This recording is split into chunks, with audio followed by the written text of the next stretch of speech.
sitting here in the Raiders jersey with Marshawn Lynch on my back, Pete Carroll coming back to the NFL, Geno Smith and drafting Ashton.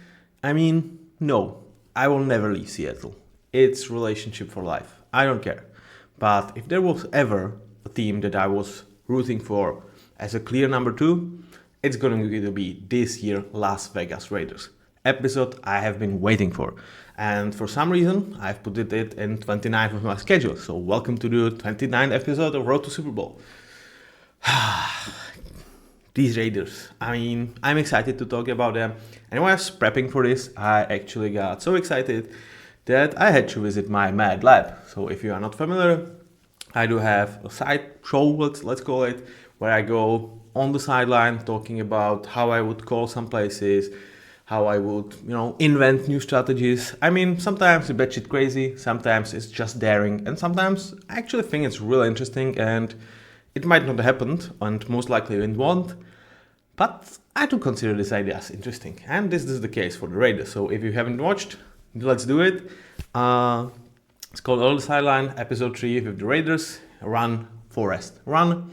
And yeah, I will give you some hints throughout the video because I think it's going to be somewhat part of their plan, but definitely not to a degree that I would actually like to.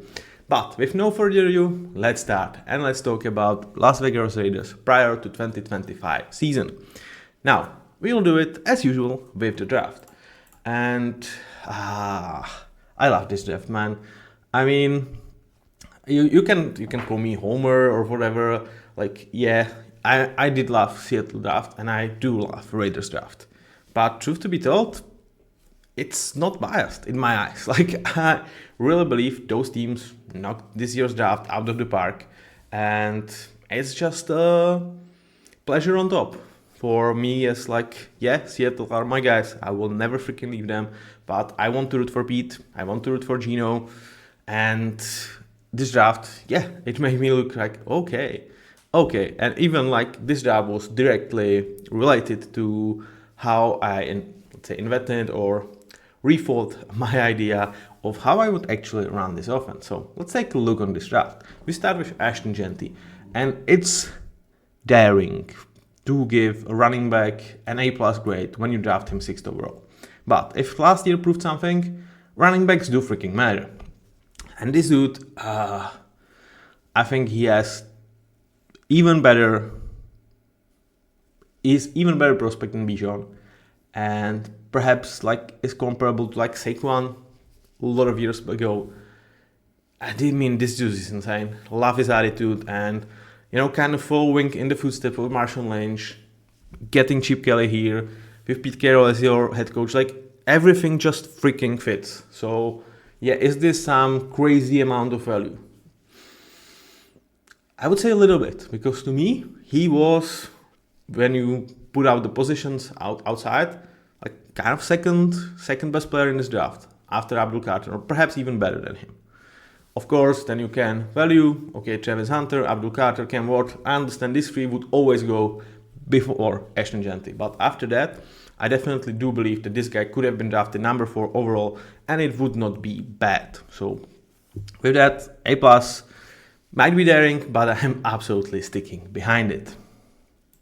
So, getting Genty, absolutely freaking awesome. But on day 2, I think they made one of the best moves in this entire draft, which was trading back, securing extra third round pick, and still getting to draft Jack Bash, who, on my list, he was middle of the second round prospect that they got late in the second. And talking about the fits, oh my god, he fits here. Dude is an asshole in the best possible way. He's going to block, he's going to play hard. Try to tackle him, good freaking luck. And when he's going to be your fourth toughest guy to actually get down when he has ball in his hand after Genty, Bowers, and perhaps Jacoby Myers, boy oh boy, he just fits. He just absolutely fits. So on different team, it would have been an A-, but with the trade back and with the fit, this was one that almost deserved an A++, one of my favorite moves of this draft. And Oh my god, he fits here. He absolutely freaking fits. Then Darren Porter, third round, like this guy is like an insane because like he has under 1,000 snaps in college football. When he was graded on those, I don't know, 600-700 snaps, he was special, man. He has speed, he has agility, he is big. Like from physical point of view, this guy is a freak. From grading point of view, this guy was one of the best or even the best. The only thing is, why the hell was he not playing? He is a 6th-year player, and at the same time, he was only rotating in this year. So, like one of the toughest player to like grade or even evaluate, because I think tape, measurables, this is a day one pick, absolutely. At the same time, why with all those things going your way, why you weren't even a full-time starter? I don't know. I definitely like this bet, especially for the Raiders, because one, Pete Carroll and big lengthy corners that are converted wide receivers in further, later, not in the third round, we saw a guy, one of the guys that made me fall in love with the Seahawks in Richard Sherman. Just absolutely be that guy and taking a, let's say, calculated risk on Darren Porter with all that you have in your secondary. It's not necessarily great, so he's going to have a chance to be a starter. You have Pete Carroll, and it's not about like winning this year. You are really talking about long-term potential. This guy, I mean, he can absolutely be a number one corner on your team. He can be a top 10 corner in the league. That's the potential on Darren Porter. He can also bust out, totally, but I really like it. A-, really fine pick in my eyes. Sort of around the range I would have him go, but with the fit and with like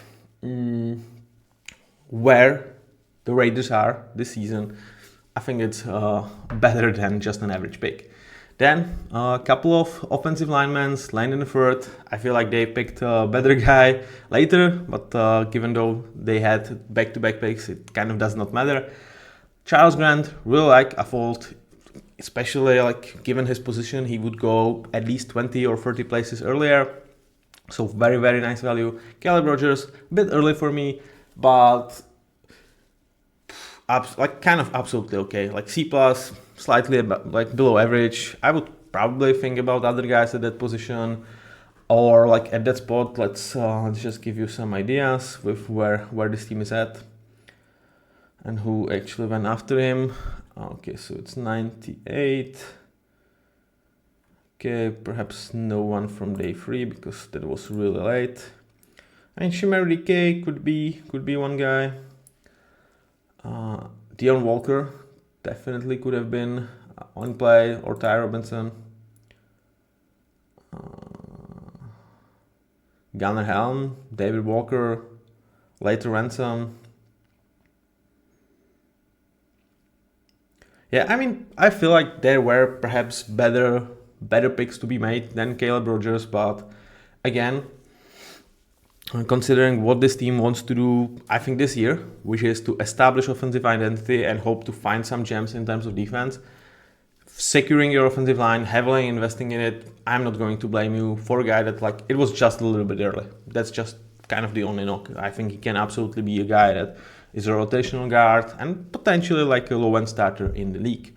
Then they had several other picks on day 3, but I chose to highlight Donta Thornton, who I'm giving it a B because I think they have similar prototype of guy in Trey Tucker, and yeah, he's a speed threat, not much else. But if I was building this would be an A+ pick because him and Trey Tucker are absolute key to unlock what I would do with this offense. Though they would not be productive, but they would be absolute freaking key. Again, see in the third episode of From the Sideline or On the Sideline, I think. So that was the draft, really one of my favorites.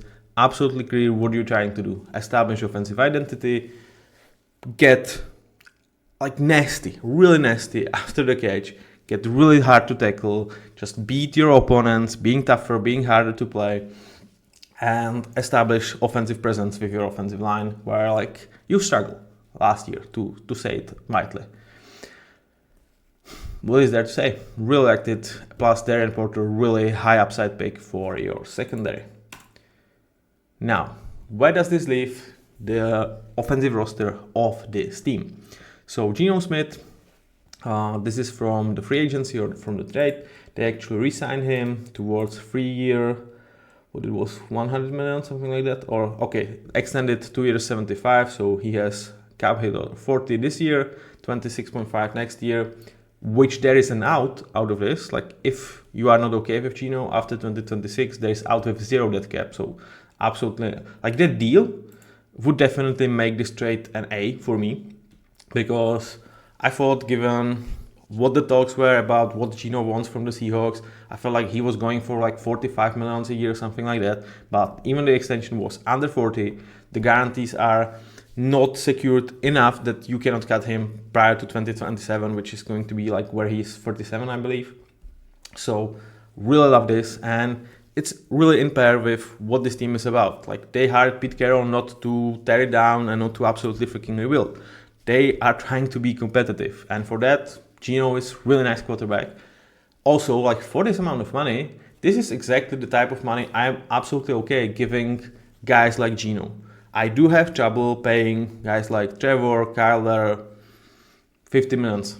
But if you talk Geno, 38, you have a way out if it doesn't work given the age. I like it. I really, really do. I think Geno is really on top of the good starter. Really, like, yeah, I might have Trevor as an important starter and Geno as just a good, but the actual difference is just small. And for certain teams, and I would say for this one, I would prefer to have Geno. The question is, with hopefully better protection that he had with the Seahawks, how effective he is going to be, because one of his superpowers was actually the ability to handle the chaos. But when he was not handling it, he was actually really damn good when he was actually fine protected. So can he absolutely turn himself and actually like go and push for top 12, top 10 QB this year? I think there's definitely that. I think after this year, I definitely do believe he can overcome Kyler, he can overcome Trevor, can overcome perhaps even a guy like Brock Purdy, who I really like. Who would I put? Perhaps like slightly, like to me as of right now, he's around like 16th to 18th best QB in the league, and I think he can move on, like in the move up in on the GMaty ladder. So I really like Geno. Obviously, with last year, he single-handedly cost us at least one game with some bad mistakes, but at the same time, let's not act like we did not put him in positions where it was like run or die. So like I'm learning how he's going to look in this offense. Now, with the offensive line, there are a lot of good news for this team. Colton Miller has been extended 3 years, 60-something million, which is, I think, really nice for a guy that is just 30. Yeah, there is some injury concerns, but you know, I will be sounding like a broken record, but having Colton Miller for 3 years 66 or having Dan Moore for 4 years 80, that's just disgusting. So I love it. And 42.5 are guaranteed. You can get out of this after 2026. So all of the guarantees are just like first 2 years are absolutely guaranteed. If he starts to fall off, if he starts to get injured even more, you get out of it. Freaking awesome. Like he's your franchise tackle. Absolutely guy. Like very similar with Geno. You can see the things aligning. Like for next 2 years, this is the left tackle, this is the quarterback. There is definitely Pete Carroll behind the helm. After that, we will see where this goes, where we can go with Pete. He's going to be like 76 at that point. You know, but for now, that's what we want to do. We want to try to be competitive, and we need these two guys. And for those prices, very nice. Now, with the rest of the offensive line, the good thing is you have like 8 to 9 deep bodies, and you have a lot of potential. There is a lot of potential on this offensive line, but you are lacking a proven number 2 guy. As of right now, I would call Dylan Parham the second best guy on this offensive line. He's very solid, kind of On really good O-lines, he would be your number 4. On kind of those average, he would be your 3. Here he is 2. You can live with that. He's still potentially developing. He spent like 3 years in the league so far, so this is going to be his contract year, 26. Can he make a leap? Can he, get really big bucks after this year? Hell yeah. I think he was playing really good despite really shit situation around him last year when Andre James as a center was really, really struggling. Now, with that, they released him and put Jackson Powers-Johnson towards the center, which is, I think, the natural position for him. And when you look at last year, when we talk about centers, Graham Barton and JPG were absolutely my top 2 guys. And for Barton, the first year was a little bit shaky. JPJ did not play center as a guard. I think he was really, really solid. But like Zach Frazier, he was like, yeah, guys, he had absolutely stud rookie year as a center. But I do believe in JPJ, in Graham Barton. And I'm just stoked that we can talk about another young center in Miles Frazier that actually played even better than both of these guys, because we need it with Jason Kelsey's retirement, Frank Agnews' retirement, having this new wave of really good young centers. It's absolutely something that I'm enjoying. So excited about JPJ and kind of have no worries about that. And I really think he can absolutely become important starter as early as this year. And like the sky might be the limit. Like I think he definitely could, audition for a top 5 center, perhaps even within this year. Now, so that's a good side. That's a good side of your offensive line. The right side, there is more of questions. As of right now, it seems like Alex Kappa is winning the right guard spot. And a lot of people were vastly negative about Alex Kappa with him and the Bengals last year and this signing. And I get it. I also hate when Joe Burrow is under constant pressure, but let's face it. The whole line was not necessarily performing really great. Alex Kappa was bad, but this was not an indictment of his entire career. Like he had a bad year, he had a down year, for sure. But is he something less than kind of replaceable 30th, like 60th best guard in the league? I don't think so. And getting that guy as an experienced one, as a guy that after 1 year you can release with no dead cap for $5 million a year as potentially swing guard, as you try to establish this young core of this offensive line, or a guy that I know like he's a nice fallback plan. For this amount of money, I really, really like this signing, especially with the idea like if it doesn't work, if he's as bad as he was last year, we just cut him and like we've lost pretty much nothing. I really love this signing. I mean, not laugh. I think it's a good signing. And it's something that I'm struggling sometimes when listening to other people talk about the ball. It's like guy having really bad season, perhaps even actively hurting his team. I get it. But it's like, is it an indictment on his entire career? Don't you talk about other problems that team had? And does it really mean that this guy is just straight up shit? I don't definitely think so. So I like this for better or worse. I'm actually kind of willing to live on and die for this is a good signing. I don't think it's special, anything like that, but low risk, medium-sized reward. I think that's Alex Kappa for this offensive line. Next to him, DJ Glaze, who I was really excited after year 1 because he was damn good. And a lot of people have questions, which is like, okay, this guy was like a 5th round pick, if I'm not mistaken. No, 3rd round, okay. So late 3rd. And for a tackle, I think if we talk about like this guy having this type of performance on a different team that performed better last year and he had better pedigree, I would be like, okay, this is really good. For a 3rd rounder on a struggling offense that like sometimes was really hard to watch, like most of the times,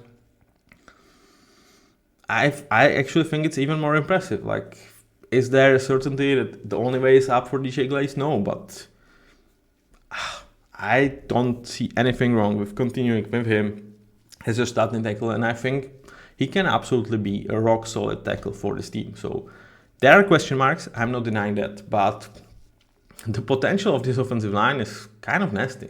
Like, can we talk about good starter in DJ Glaze, important starter in JPJ, and Dylan Parham, and amazing starter in Colton Miller, with like whoever plays a guard is kind of a decent starter? Hell yeah, I definitely think it's possible. And the good thing is, you have Terre Manford, like at worst, He's kind of your swing tackle, but I think that role is going to get occupied very, very soon by Charles Grant, who I believe is a really nice prospect and like could compete with DJ Glaze, or is going to be stacked here to replace Colton Miller in 2 years, let's say. And in terms of interior, you still have Caleb Burgess, who, despite being overdrafted, fighting with Alex Kappa and kind of like deciding who is the guy. Perhaps later in the year, if the thing is not necessarily going your way, you give more chances to Caleb Rogers. I think it's absolutely fine. And is this the perfect offensive line? No. Is this the line that is going to be better than what Gino had to working with? Yes. And again, we are judging this team based on what it was last year and what they want to be. They want to be a competitive rebuild team. And for that, going with youth movement, having some established pieces that should be able to put you in games. At the same time, this is not the year where you try to be at your best. I definitely think it's 26 or even 27, because that team was bad last year. Quite really bad. And you cannot fix everything in one off season. And I think they did a really nice job trying to move it within the areas we need to bring some young talent, but at the same time, we actually want to play and win this year. Now, with that as your offensive line, here are your weapons. So where do we start? Ashton Jeanty, this is the guy that I might move to amazing starter after one game. I definitely thought about moving him there even prior to this. It's just he's a rookie, and I really have a hard time putting anyone as an amazing starter before he played a single snap in the NFL. And, if you are a guy that cannot be tackled, I want to see it in the NFL. One game, and if it's really great one, you are getting an amazing starter. But I have no doubt in my mind that this guy is going to be freaking insane. And the good thing is, he's not even your number one weapon. And another good thing is, he's not only a great rusher, but as a passing threat, as a kind of a guy on the dumb downs, and he can run some routes.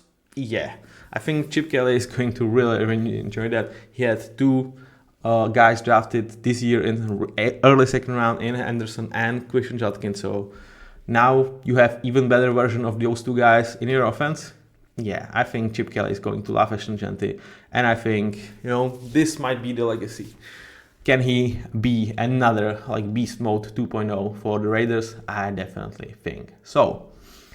Now, before we continue with the next guys, I want to talk about the identity of this offense. They will want to run. That's where Ashton Jeanty is. But they also established it as they're going to be such a freaking pain in the ass around the line of scrimmage. You have four guys that are living there. Brock Bowers, Ashton Jeanty, Jake Bash, and Jacoby Myers, and are damn freaking good. Jacoby Myers is an excellent slot, perhaps even third best in the league. Brock Bowers, you saw it last year. He's a guy that if he's not elite starter, mid part of the season, I will be shocked. And Jake Bash, I absolutely love him. And there are some similarities with him and Jacoby Myers occupying the same spot, but I think that this team does not care. They just want to be more physical. They don't mind 6 yards, 7 yards of play, blocking for each other, and just being a nuisance to get down. I think that's going to be what this offense is all about. Now, to talk about how I would improve that or make it slightly more crazy, and my whole idea would be Trey Tucker and Dante Thornton, every single goddamn play, you just run deep, run deeper than deepest. Gino can swing you the ball if they are not covering you properly. And if they are, I don't freaking mind, because it means there is one or perhaps even two bodies less to occupy the spots that I think this offense is going to be super lethal in utilizing. So that would be how we talk about taking the top of the defense by sending a vertical threat, once every 10 play, once every 5 play. I would do it every goddamn play, because the identity of this team is intermediate, next to line of scrimmage. Good luck tackling us, and less guys are there, more troubles for defense, because these guys are going to block each ass off for each other, and they are going to damn bad pain in the ass to trying to tackle down. So that's how I would do it. Now with Brock Bowers, excellent guy.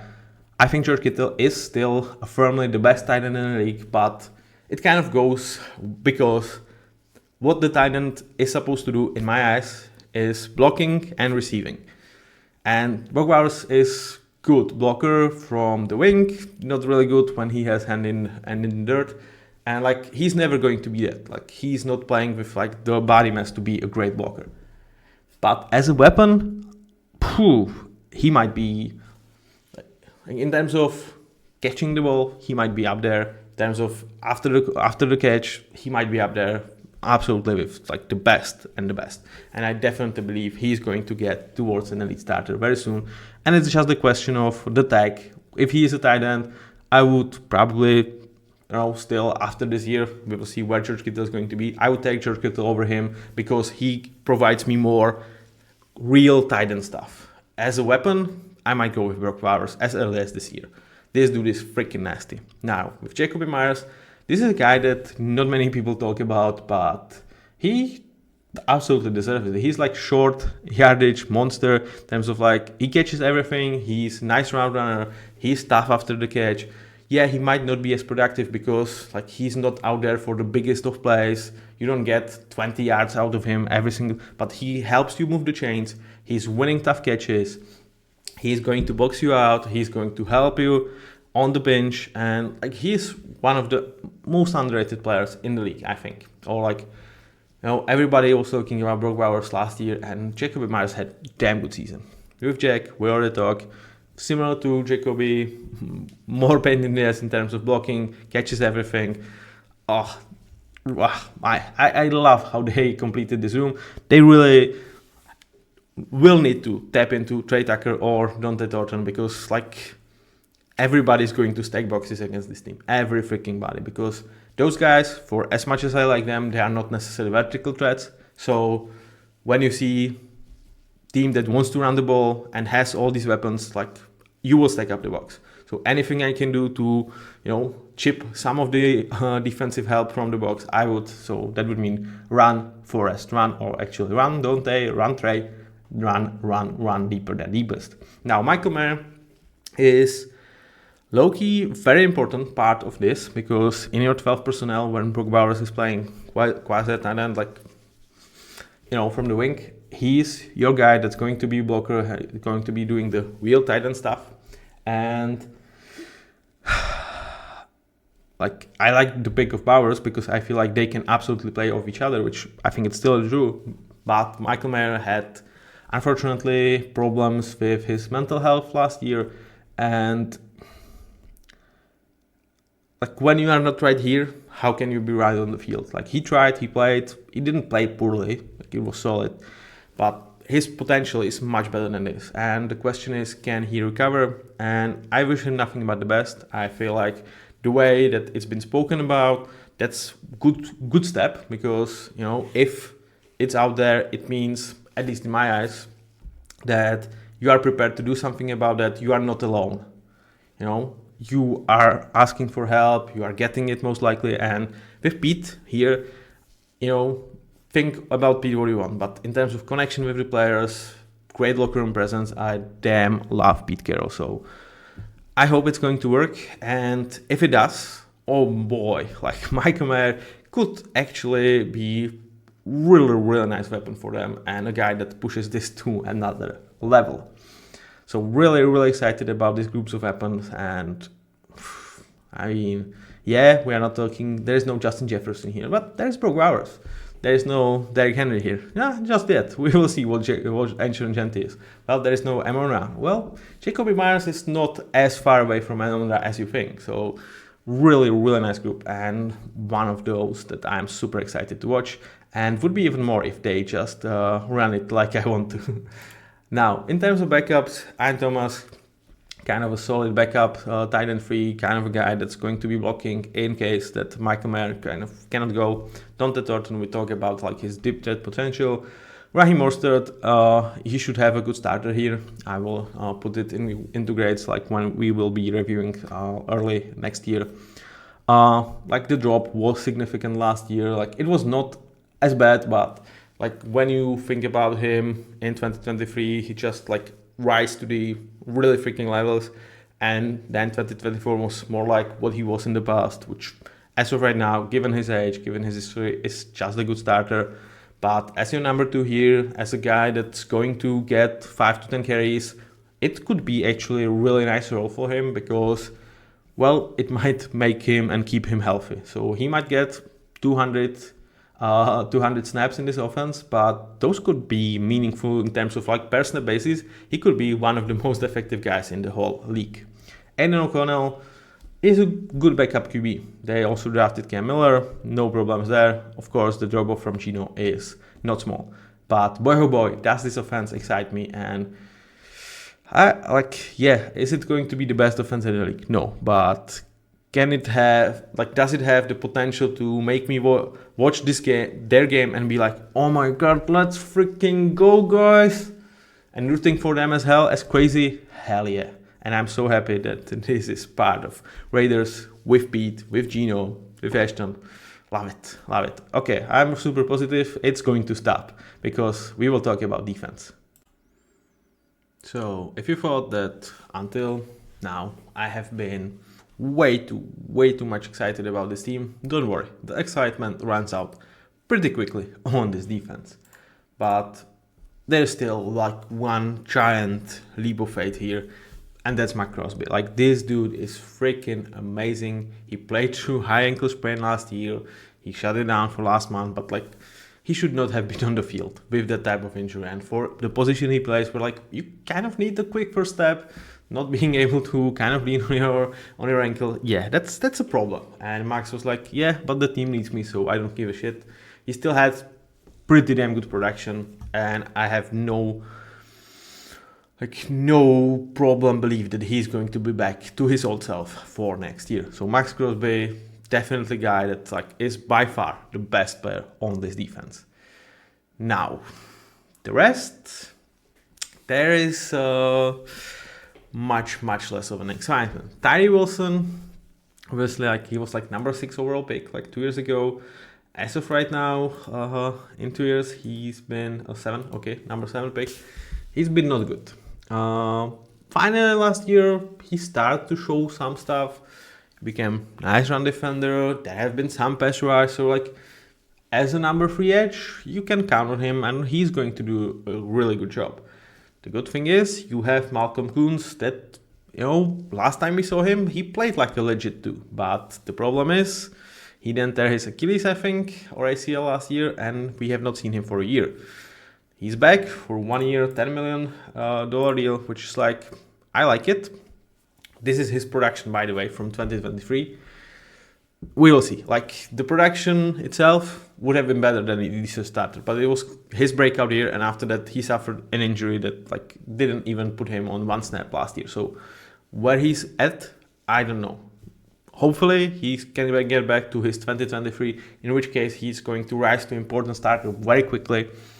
With Tyree Wilson hopefully making another leap, this could be a special room of edge rushers. There is also a world in which Malcolm Koonce is just not what he was in 2023, and Tyree Wilson is unable to make another leap, and after Max Crosby, you have 2 nice threes, but nothing more. I don't think that's going to be a reality, but there is definitely a bad potential for this group. But there is also potential for this to be really nice. But it kind of, the excitement stops there, because this interior with what happened with Christian Wilkins, where we were excited prior to last year. Christian Wilkins next to Max Crosby. Christian Wilkins is going to run defend the ass of the defenses, and he is going to allow Max Crosby to absolutely decimate you on 3rd downs. Well, we saw 3 games of Christian Wilkins, then he got injured, and the thought was, that was not such a big injury that he should not be back for this year, and it should not necessarily slow him down. With Tyree Wilson making a step forward and Malcolm Koonce back, there was real excitement about this defensive line. But then they fired his ass because they are claiming that he's not taking rehabilitation very seriously. He's suing them. So it's from what was really nice free signing last year, I think he was highest non-paid quarterback, and I really like the fit here, is now a shit show. And I don't know where the truth lies. I will let the court and other guys decide it. but it leaves a giant freaking hole in the middle of this defense because Aaron Butler is a fine player. He should be your free. He's their best defensive tackle. He's their best defensive tackle, and he should be a free in terms of interior. Next to him, as of right now, they would be starting Yona Laulu, who was 7th round pick last year. I did not even have him with my cards because I felt like his play did not necessarily warrant that. I was like, he was fine, number 5 rotational interior guy that had to play more last year, was not absolutely abysmal, but was quite bad, and I didn't even upper his grade to good backup. He was to me, he's just a solid backup. It's a guy that he should be your 4, he should be your 5. Maybe there is some potential for better rotational player, but that's kind of it. Now he seems to be the starter, and I'm like, this scares the living shit out of me. Nothing against Jonah, if he can make it, more power to him, but I just don't see it. And clearly, nobody saw it last year in the draft, 7th round, and I did not see it in the first year. So Adam Butler next to John Laulu, this is by far the worst starting interior draw in the league, by far. And I don't want to shade these guys, they are much better players than me, they are much more athletes than me, so nothing against you personal, but in terms of comparing your quality to the rest of the league and what some teams has as their starters, wow, this could be a nasty problem. And one of the things when you try to establish offense that's going to play hard and run at you, it's this interior, it literally looks like you should be able to run back at them. And in terms of backups, JJ Pegues, nice draft, fun player, not necessarily a run defender. Tonka Hemingway, a little bit too early for me, fine player, just a solid backup as of right now. This is kind of your starting 4 that also have veteran in photo there. It's could do some work, but man, yes, there is some potential. Obviously, this was a nice defensive tackle draft. JJ Pegues, there is potential with Tonka as well. Yona, I hope I don't see it, and for Adam Butler to be a guy that kind of holds it together to at least somewhat of a floor. Yeah, it could be just bad, but it could also be freaking disastrous. I have not seen a team entering the year with defensive tackles of this quality. I don't know, ever. I'm not sure if I've seen this. And we've seen Cardinals being really, really bad for several years in terms of defensive tackles. But this is kind of uncanny. So this room scares the living shit out of me. It really does. It really, really does. There is also potential. Some. But it's not you've invested in that potential. You have a guy going $5 million a year, and the highest drafted guy is a 4th rounder. So interesting strategy. Interesting. I hope I'm wrong. I hope they will be playable.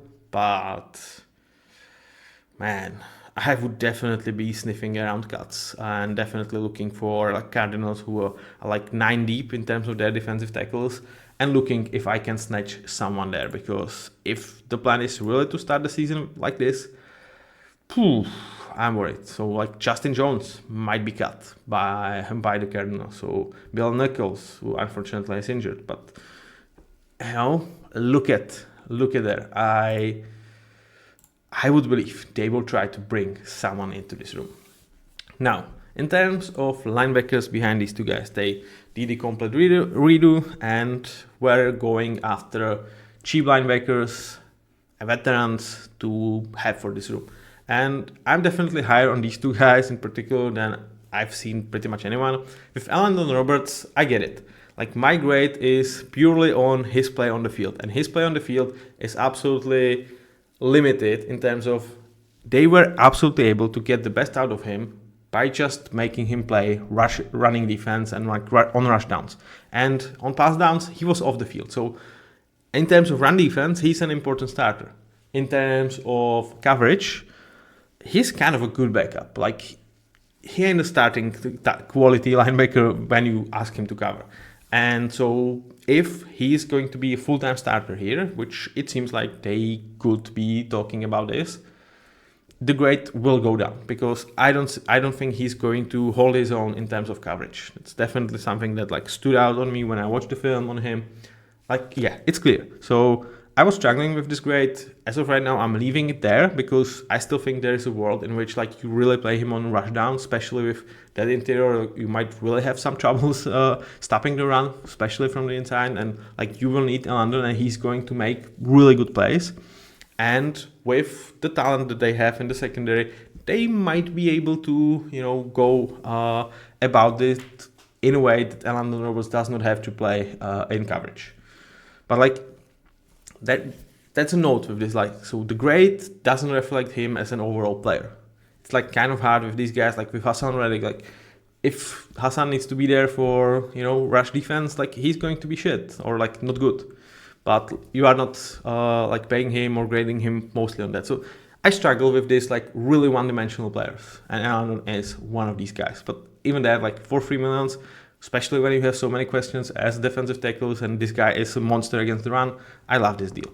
With Jermaine Pratt, again, like I've heard it from a lot of Bengals fans, like look at how bad our linebacker room was when I was criticizing the Demetrius Knight pick, and I'm like, was it really about the linebackers that they were absolutely piss poor, or were they just what they were kind of always having slightly down here, but the whole defense was bad, and Luanarumu was asking for it much more than it can pay off with the talent, and like it made them look much worse?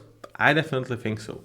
So is Jermaine Pratt a great linebacker? Hell no. Does he have deficiency? Hell yes. But is he top of a decent starter, low end good starter, and a guy that like in a league where linebacker is one of the least valuable positions or like least talented in terms of how many great players are there, like is he a top 50 linebacker in the league, top 40 perhaps? Yes. Like does he excite me? Does he have some potential? No. But in terms of like his floor right now, like I don't think you can name 40 linebackers that are right now better overall linebackers than Jermaine Pratt. I think he's solid. Nothing special, but solid. So I like this pickup as well. Again, like this is not the most exciting room in the world, even though the grades look actually quite good. They come with, it's bottom tier decent starter, and it's really one-dimensional player in Allen Roberts. So it looks much better on visually than it's in real, but I definitely think this is functional linebacker room that like is not going to drag you down. They have some rotation there. Tommy Eichenberg was a solid pick. Last year, he played solid, so he can definitely stick into rotations. I think they might look at it as sort of linebacker by committee. In terms of other guys, they have Devin White, an aforementioned first round boss from it's 6 years now. He can blitz. There is some hint of coverage in there somewhere, and there is kind of no run defense. Or like absolutely boom or bust. Like he needs to hit the hole and then tackle, which like the chances of both of this happening are not the biggest ones, but you can do some fun stuff with Devin White still. Like he's still a special athlete. So when I look at this four, I think they should be able to deploy this group to the best of their abilities. That would be like 20th best room in the league, and even has some versatility, some potential with Eichenberg. I think it's just a fine room. It's nothing special, but I don't think it's a disaster, as I actually heard several people talk about this room as a potential disaster. I don't see it. Sorry guys, I don't. So that's your defensive line. Huge question marks in terms of DT. Interesting potential in terms of edge, and definitely absolute menace in Max Crosby. And I think functional linebacker room. Now, towards the secondary, this is the room that, like, it kind of reminds me some rooms for teams that are like trying to compete for Super Bowl, and I'm like questioning if you can do it with like such a bad secondary. Packers, I'm slightly looking at you though. Nate Hobbs and Xavier McKinney are better than what these guys here. So I'm not saying Packers secondary is as bad as this, but it's not like miles away. But when I look at this, I will have a positive spin. And the positive spin is, it's okay. It's absolutely fine to have a bad secondary as of right now with nice potential, because they're important. Absolute potential monster. Jake Jones, like, he kind of slowed down last year, didn't have the best of years, but he's still a guy that can be a starter for you. You have the Cameron Richardson, who a lot of people liked last year. I didn't, but there is still really nice athletic potential in him. Isaiah Polamalu, big, tough ass dude. Eric Stokes, solid player. But the most thing is Darren Porter, Jake Jones, and the Cameron Richardson. There is interest in these guys. Like, those guys can rise towards the level when you feel good about your starting trio. Is it guaranteed? Hell no. Is it where they are right now? Hell no. Can this be ugly? Hell yes. But for a team in, let's say, competitive rebuild, when you have to take everything, almost tear it down, but in the same time still being good, you are not going to fix anything, everything in one go. I really feel like they gave their offense the identity. They made some nice dart throws on the defense, but clearly you cannot fix everything. And this secondary could absolutely, this secondary and the defensive tackles, that combined, it could be a breaking point for this team that they just won't have enough talent to be competitive in some of the games. Some of the games might look really ugly, but at the same time, I think the offense has high enough floor and even as of right now, nice and clear identity that it's still going to be tough playing the Raiders. Now, with individual players, who excites me the most is definitely Darren Porter. I think Jake Jones, there is some potential there. Jeremy Chin, I really like the signing. I feel like, coming from Dan Quinn, kind of Pete was like, yeah, dude, what was Jeremy for you last year? Yeah, he was really good. We need some starting sources, some starting safety that can play around the box. Jeremy, come here. Is it necessarily the best of signings? No, but it's absolutely fine for the money. And him or Trevor Morick for 15 or 16 million a year, I would take Jeremy Chin for where they are right now. In terms of if I needed perhaps higher upside player right now, or perhaps even a better start as of now, I would go with Trevon, but this is not the end product. The end product should be 26 or 27. And for that, Jeremy Chin is an absolute nice bridge for, let's have a leader, let's have a good guy in the room that's going to give us a good play, could potentially still unleash some potential for even 27 and beyond, but at the same time should be fine enough guys that won't allow for the secondary to absolutely fall apart. I'm sorry guys for stuttering, it's just when you see the cat going like this across all the cables that I have connected to this PC, I always get nervous because last time I was looking at him, he was looking at me back, it was everything's chill, and then it was he fell, camera was out, and it was menace, and he was so innocent, nothing happened, and I'm something happened, but don't worry, I have not punched him, I could not do it, he's just my little guy, though he's not little anymore. Now, with other guys, it's all about potential. Eric Stokes, it's kind of similar to Jeremy Chin, veteran presence that should be there, hopefully to be overcome by other guys or some type of glue to hold this together. But as a starting safety right now, as Apple kind of scares me. Danny Holmes, who should be starting as their nickel or slot, I don't with him. I actually did not bother to create a card because he's a 4-year vet, or that I don't think he ever played too much or too noticeably. But again, he's listed as a starter. Him and Jordan Lowell listed as your starters. That scares me, man. That really does. So, I don't know. I guess we will see. Jake Jones is not actually on there. On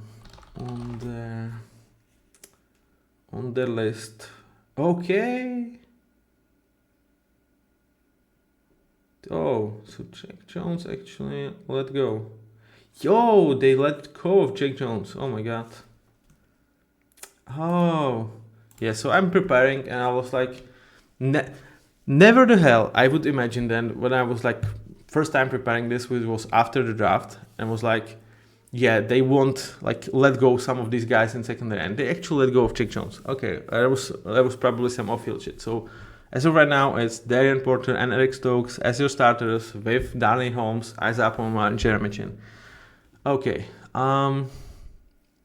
Well, this happens, sometimes something slip under the crack, which like I was looking at depth charts and stuff and I was like, okay, he probably is injured or something, and it just never occurred to me that they would release him. But I actually think I probably spotted it and just push it out of my mind. Oh man, sorry guys, sorry for this one. Okay, so that lowers the floor of the secondary even more. Okay, so yeah, definitely would look for them to add someone from some rooms across the league that might cut some players in final roster cutdowns. I definitely think they will be looking at those players because that's not a good secondary, man. Like it's just too many weaknesses. Like you have kind of a fine room for linebacker, but worst defensive tackles in the game. Bottom 3 secondary. I mean, like Patrick Graham, Pete Carroll, you have your work cut out. If this is anything close to 20th best defense, and it's not coming from, I mean, I don't care where it's coming. If it's anything close to 20th best defense, Patrick Graham might just absolutely deserve a potential head coaching gig, because that would be freaking impressive with the talent they have. Wow, this is not pretty. Now, where does this leave this team? Yeah, we talk about the Cameron, we talk about Tommy. Where does this leave them for this season and my predictions? Well, I actually think they are going to be feisty team. 8-9 without Jake Jones. We'll see, but I really like the identity. So, storyline for the start, it cannot be anything else but welcome back, Pete. Oh man, it's so exciting to have him back in the league. It's been a year, but it's been way too long. I love his energy. I wish I had his energy at my age, which is like 40 years younger. Welcome back. In terms of how they will do, the schedule is average, and I would expect them to kind of be average. 3-3, I think that's absolutely fine. And unless the defense really, cuts the one under them, they should be able to be feisty.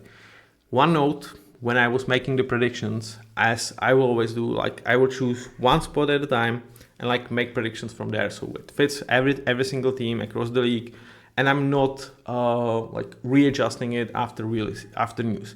With Christian Wilkins not on the team, which is when I was originally prepared it this year, like in late April, and like I was doing this like in late May when I was doing the predictions. Christian Wilkins was on the roster. Jake Jones, I thought, was on the roster. So 8-9, right now I would go 7-10. I have to be absolutely honest. These losses are massive, and 7-10 is even like almost too high for a team that do have questionable, very, very questionable secondary and defensive tackles. But at the same time, I have my utmost respect for Pete, and I kind of don't remember his team being atrocious. So 7-10 would be my prediction. Where they would drop that one game extra, when I look at this, probably in the last 6 weeks, when like, I actually think they could be really, really good and kind of in the hunt with 3-2 record in the second part of the year. Chip on his shoulder, it's the most fitting thing. Like, you have Chip Kelly as your offensive coordinator. I think he actually takes it personally that he was selected just 6th overall as a running back. I think he believes he was worth it, like even number 1 as Ashton Genty, and he's going to be running pissed. And I think at this time, especially when I see Dallas on the schedule, I do believe he could have 200 yards game. I think, at Chiefs, at Broncos, really hard games to win, but at home Jacks, Cowboys and Browns, I think that's 3-2 record, and I don't... Yeah, I think that's absolutely that. So that would actually put them in hunt. But then, as of right now, I'd probably say 1-5 record. I will keep 2-4, but, because like I didn't change it for any other team, so I will keep it here. And the storyline, OG or no, because there would be legit excitement about this team, and I think it would kind of getting poked. I mean, Gino, when the pressure was on, I don't think he was at his best last year in terms of like, not pressure in terms of facing pass rush. I think that was him all the year, but in key moments of the games where he needed to avoid some key mistakes, I think he struggled. And when I look at the schedule, Chargers, Eagles, Texans on the road, hell yeah, that's tough. Broncos and Chiefs at home, that's going to be hard as well. And Giants, I really think, are actually kind of an underrated team this year. So, if I would drop one game from them, it would actually be in this late stretch. What it would tell about their season if they go 7-10, 8-9, have somewhat solid defense, with clear offensive identity, I think that's kind of as they would expect. Like, I know Pete would definitely tell you, I want to go to the playoffs. But if you look at this team and you found Darren Porter is your future outside corner, there is some semblance of a good play from your defensive tackles. Malcolm Koonce or Tyree Wilson are making step. And your defense is playable, and you clearly have your offensive identity. You can run the ball and you can win like this. I think that's a good turning point for this franchise to look towards 2026 with, dare I say, playoff expectations, like real playoff expectations, because this year I think nobody would say that Raiders are their favorites to not their favorites, but they would be like, there is more than 50% chance that Raiders are going to be a playoff team. I love them. I will be rooting for them. I'm excited for their games. They are still number 2, and it's not even close behind Seahawks. But I think 7-10 or 8-9 is even a really, really good record for them. With that being said, this was the Raiders, clearly the episode I enjoyed. I hope you don't mind that this was a little bit with the spin of a little bit of a fan, but at the same time, when I was judging players, judging what I think of these guys, of their schedule, I think I was absolutely objective. I'm sorry with the mishap of Jack Jones. Sorry for that. My fault. With that being said, see you with the next one. Until then, have a nice day. Your GMaty. Bye bye.